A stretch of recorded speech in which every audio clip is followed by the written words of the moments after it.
I've been often quoted as saying, like, it's not just honest conversations, it's courageous conversations. And that is the antidote to what are you tolerating? It's time sometimes for people to step up and say, look, maybe that courageous conversation that you need to have is to say, I'm not going to tolerate this any longer. And it's time for me to say the things that needs to be said and be okay with the consequences of that.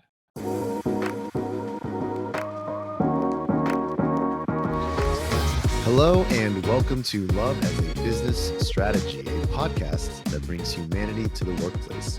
We're here to talk about business, but we want to tackle topics that most business leaders often shy away from. We believe that humanity and love should be at the center of every successful business. We're here to have conversations and hear stories about how real people and real businesses operate. And I'm your host, Jeff Ma. I hope you're having a great day. My guest today is the Chief Inspiration Officer of Inspired Purpose Coaching. He spends his time as an advisor, a coach, a speaker, an author, podcast host, all that good stuff to elevate leaders and unlock their true potential. So I'd like to welcome to the show, Tony Martignetti. Hey, Tony, how's it going? It's going great. Thank you so much for having me on. Absolutely. I don't often just jump right into it, but I need to know, what is, like, just give me the high level, what is inspired leadership? I hear that term with some of the stuff I read around you, and it's like inspired leadership. And I love how it sounds, but I want to know, I'm the kind of person who wants to know, what is that practically? What is inspired leadership? Yeah. Well, inspired leadership really comes from this idea that, we want to make sure people aren't just showing up to work and doing their job based on, what is commanded to them or, directed towards them. But it's really motivating people, connecting with people on a level that is much deeper than just, hey, here's the job, go do it. It's more about getting them connected to what is inspiring them to move forward, moving them through a vision, a purpose that is deeper than just on the surface, here's the job, go do it. So there's a lot to it, but inspiration is really connecting to that deeper purpose, the motivation that's going to drive them forward. Got it. What is your inspiration? What is driving you forward? Yeah, that's a great question. I love that. So for me, my inspiration has always been really seeing what's inside people and getting them to unearth it. I often talk about how there's a painting, there's a piece of art waiting inside of each person, and it needs to be created. But oftentimes we don't know how to make that happen. And so it takes time for us to unearth it, almost like Michelangelo chipping away at the stone. And so for me, my inspiration is working with people who are starting to see that come to life in those moments, that there's more to life than what they're experiencing. And it's just about chipping away and seeing the masterpiece come to life.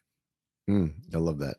I always find that people who really work in like coaching spaces and like helping people spaces, we have our own origin stories of how we even got here. What is your origin story of the road that brought you to this type of work?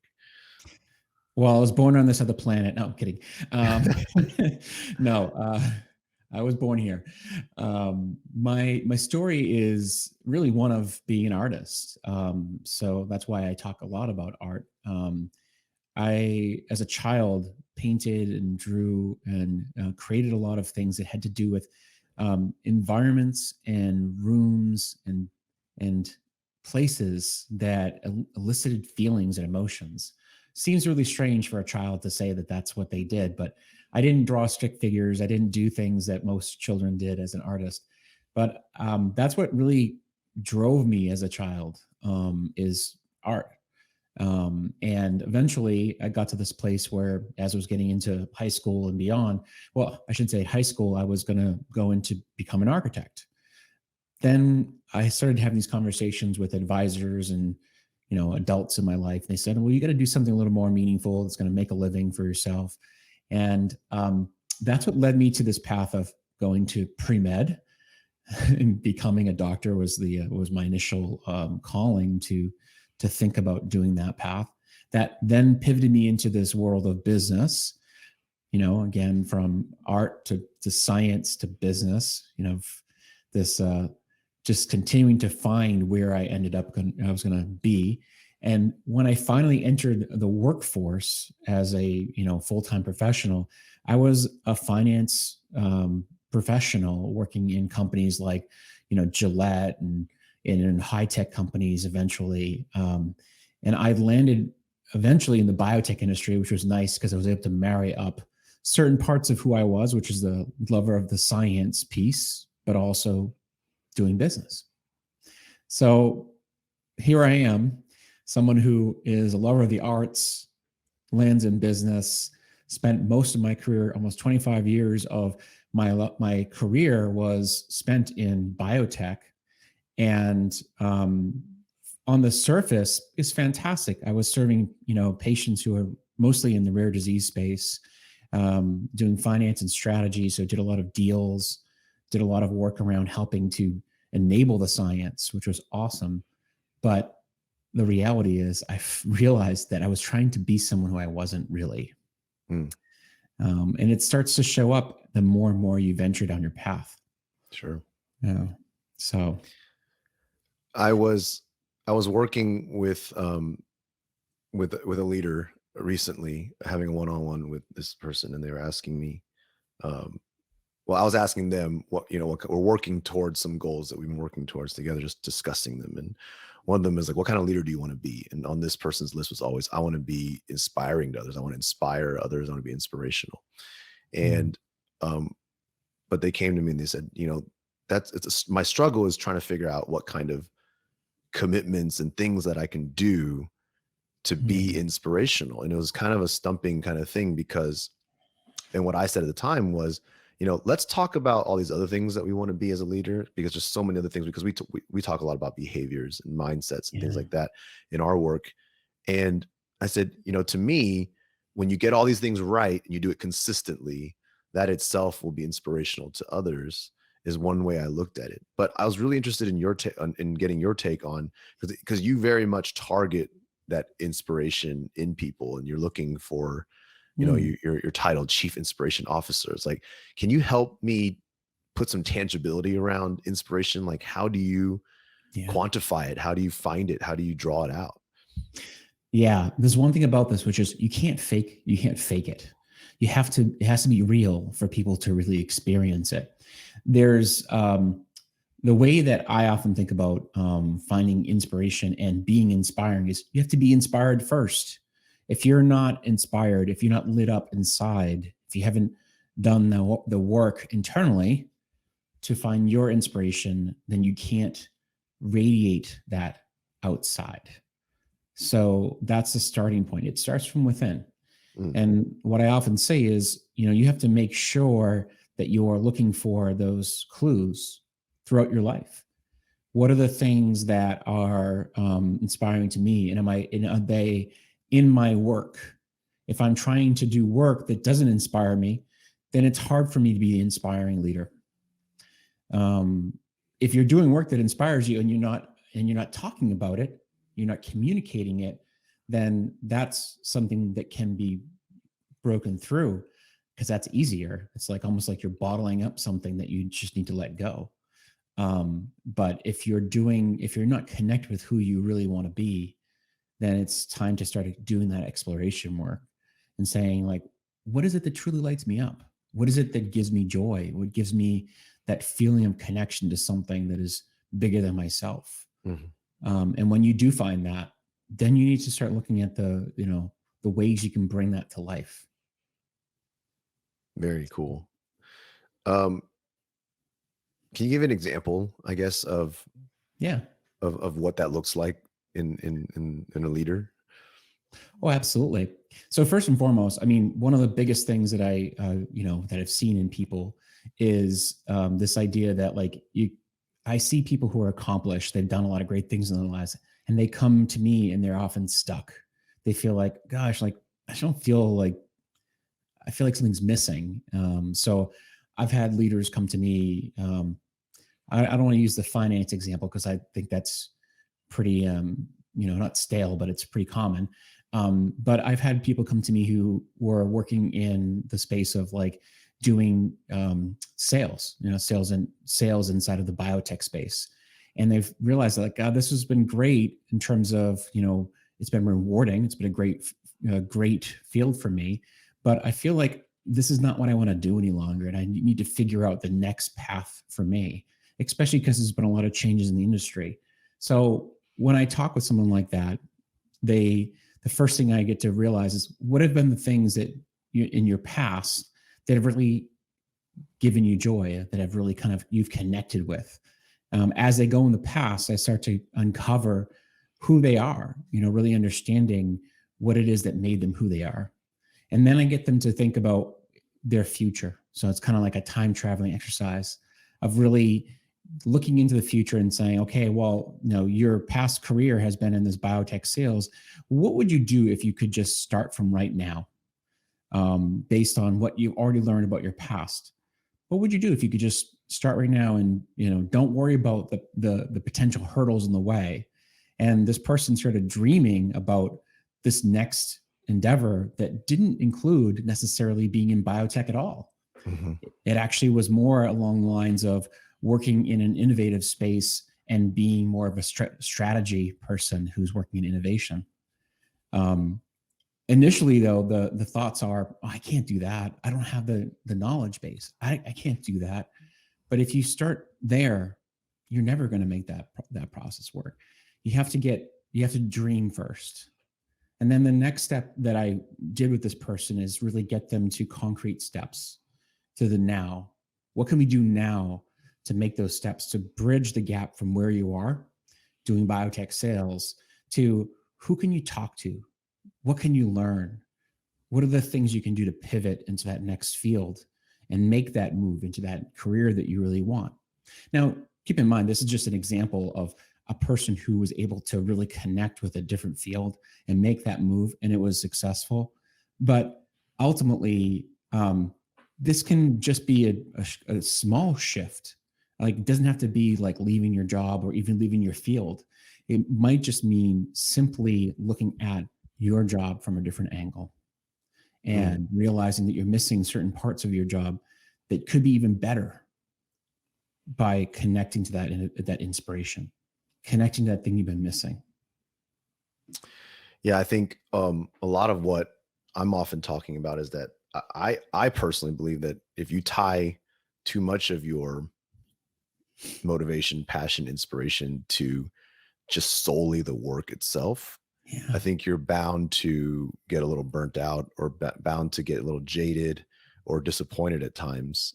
So much of what we often talk about is being able to find the passion, inspiration, and the people around you as well, and the people you get to work with and the people you build connections with, whether it's team members or even customers and other things, because then you're able to be inspired kind of, to me, a more sustainable way, right? You're more sustainably inspired consistently because your job is unfortunately often going to be, like, at its very core, kind of functionally the same thing over and over in a lot of ways. And it's easy to lose that inspiration and passion. Do you feel that way at all in what you teach and what you work with? Yeah, I mean, I'm a strong believer in our environment shaping us, and in good ways and bad. So it's important to make sure we're checking in to say, gosh, like how have I let this environment like keep me in place? And now I feel like stagnant because it's become almost unrecognizable that it's holding me in place and keeping me almost feeling unfulfilled. But if I just make one small change, then I can start to move in a different way. I can start to see things in a different way. One of my favorite sayings I tell people during coaching sessions is, expand your vision, narrow your focus, which is really all about, stepping away, like zooming out from your situation, see what else is possible, so that you don't feel that myopic view of this is the way it is. This is how my world is meant to be, so that I can see possibilities. And then once you've seen possibilities, then narrowing your focus down so that you can then operate in a way that says this next step is going to be based on this, what I've seen as my next um, uh, focus area. Even if it's wrong, it's what I've decided to be focused on. Anything else that's outside of that periphery is at this point not part of my focus. That makes a lot of sense. Expand your vision, narrow your focus. I love that. Makes a whole lot of sense. Let me ask about love for a little bit. You came on a show called Love as a Business Strategy. What is your, how does that fit into your algorithm? What does love mean to you in the context of business and work? Yeah, I'm going to say I love the fact that you're bringing this up, because I think it's important that we talk about this. Love, not as in the, more kind of, the sexual love, if you will, that we often think about, but we have to love the people around us. We have to love the work, kind of fall in love with the idea of what we're doing, because when we create that connection with the work, you're willing to kind of put your efforts into it and see things through, and you have this feeling of compassion for the people around you. So that's the part of love that I really see often for me is important, especially in times when things are challenging. There's a challenging part of which is sometimes people say like, well, my company's like a family. Well, that's not necessarily the way we should be looking at this. It's about treating your people with absolute compassion, that you care about them, that you want the best for them, but you want to make sure that you are also keeping that distance, just enough distance to say, I'm okay to let go of people when I need to. You're okay because that's going to serve them. Yeah.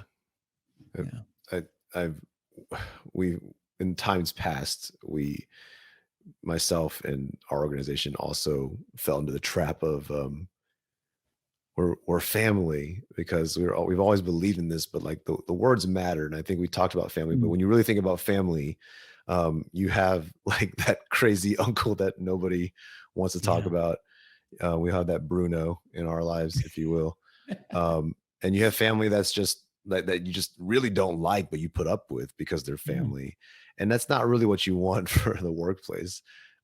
So 100% love that you went there, because I think that's even a red flag. I think when you look at cultures that kind of frame themselves that way, because it's different. It's definitely meant to be different. And I think that kind of love is often misconstrued. I think we get that a lot with love as a business strategy. Be like, oh, are we just all talking about just holding hands and kumbaya and everything's happy? And or actually, it's the literal opposite. It's actually more about accountability and more about raw and uncomfortable conversations. Because if you look at your own life, the people you truly love are the ones that you're going to kind of do the hard thing and tell them, hey, that we need help. You need, you need to hear something that you don't want to hear. And I'm going to be the one to tell you because I love you. So, so yeah, I think that I'm curious to get to that point in those that you work with, that you coach or advise. What are the tangible changes you're trying to bring about in people? I think I've seen it approached in so many different ways. I think we're all trying to get to the same result, but a lot of what I've heard from you so far is like really finding that passion, finding your place. And sometimes, if you're just looking at a high level, it just means you're in the wrong job or you need to change companies. And what about the people that are kind of, the realists in the audience right now that are kind of like, well, no, like, there's things I like, there's things I don't like, but how do you help them find, get started down that path?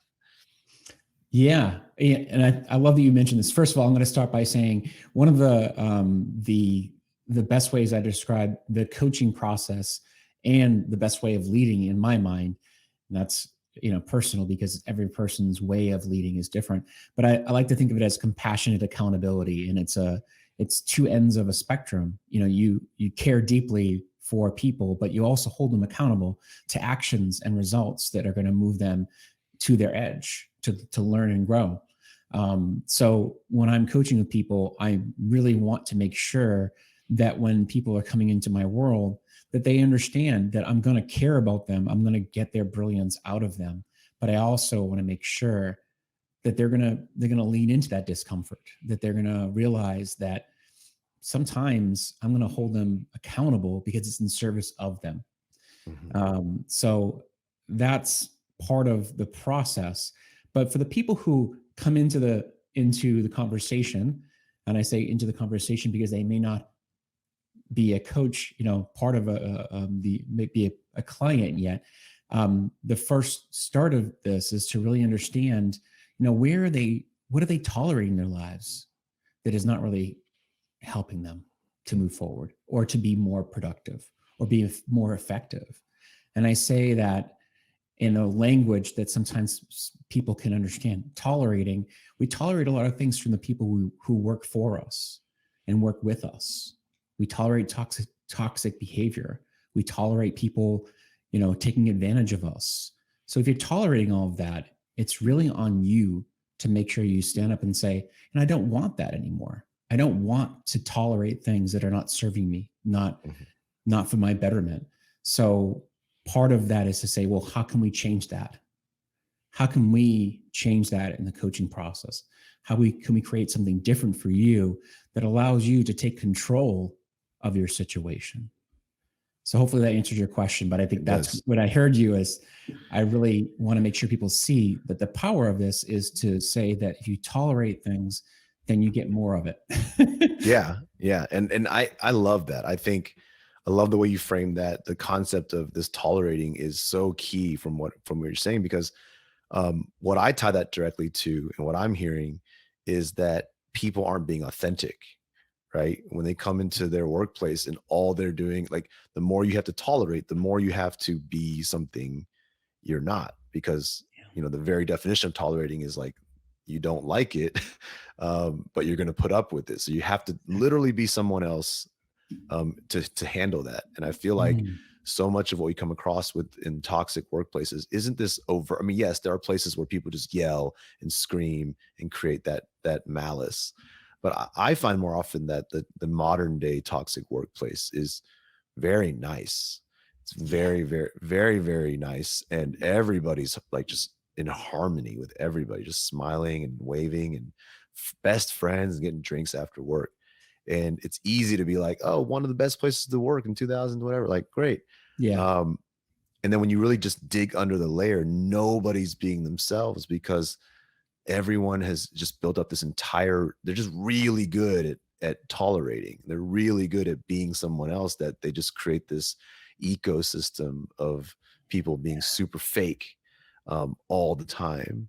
And there's this unseen side of toxicity that I think is in the workplace that people don't realize. Like, people are just sitting knee deep in toxic cultures. And when you point it out to them, they're finally like, oh yeah, it really sucks. Like, yeah. I kind of want to take this to one step further, because this is one of the things that is really important to me.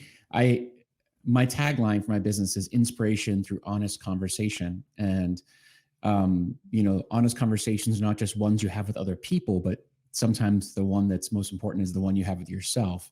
But I've been often quoted as saying, like, it's not just honest conversations, it's courageous conversations. And that is the antidote to what are you tolerating?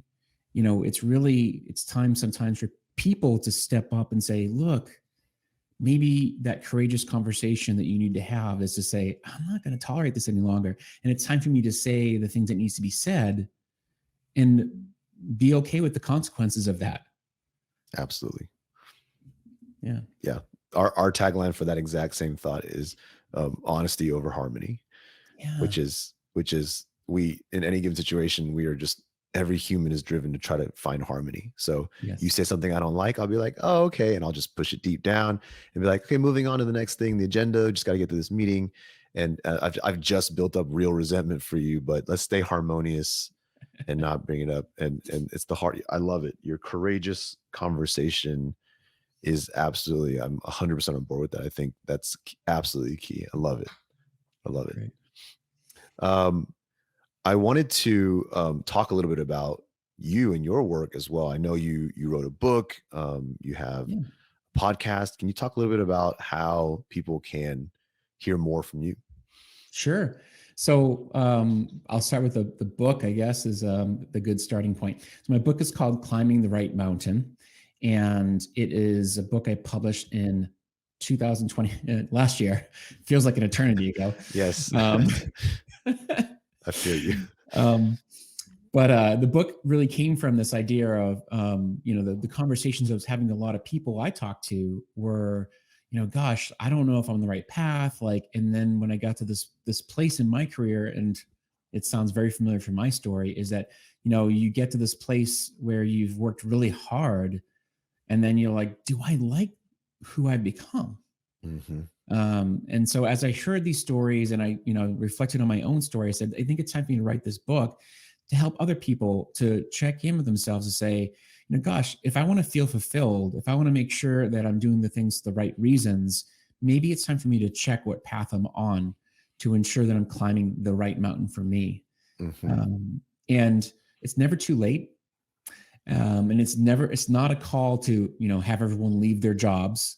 It's, again, a chance for us to really check to see if our definition of success is defined by us and not by somebody else. So I I love think that. that was an important part of this. And Yes. it does help that I love mountains. In fact, I'm climbing Kilimanjaro in August. Oh So my. Well, yes, good luck. thank you. That's awesome. Yeah. What about the podcast? Yeah. And the podcast, it's called The Virtual Campfire. And you can find it on any podcasting channels you listen to, wherever you find podcasts. Also available on my website. The Virtual Campfire came from this idea that I wanted to share people's stories of transformation. Oftentimes you see these amazing people who are, knocking it out of the park in life, but their journey to getting there is filled with so many ups and downs and transition points. And I Yep. actually help them share their story so that others can hear what I call flashpoints, the points in your journey that have ignited your gifts into the world, so that others who are going in that same path or in their own path can understand what were the things that they had to do to really shift themselves along that journey. I've been witness to some amazing stories, and I'm honored and really blessed to be part of that. To be able to be witness to that. Let's put it that way. I love that. I mean, that's one of the missions for this show itself is Mm. sharing stories is so important. We live in a world where it's so easy to see just the small percentage of people who are on top, Yeah. just seeing the results that have been successful.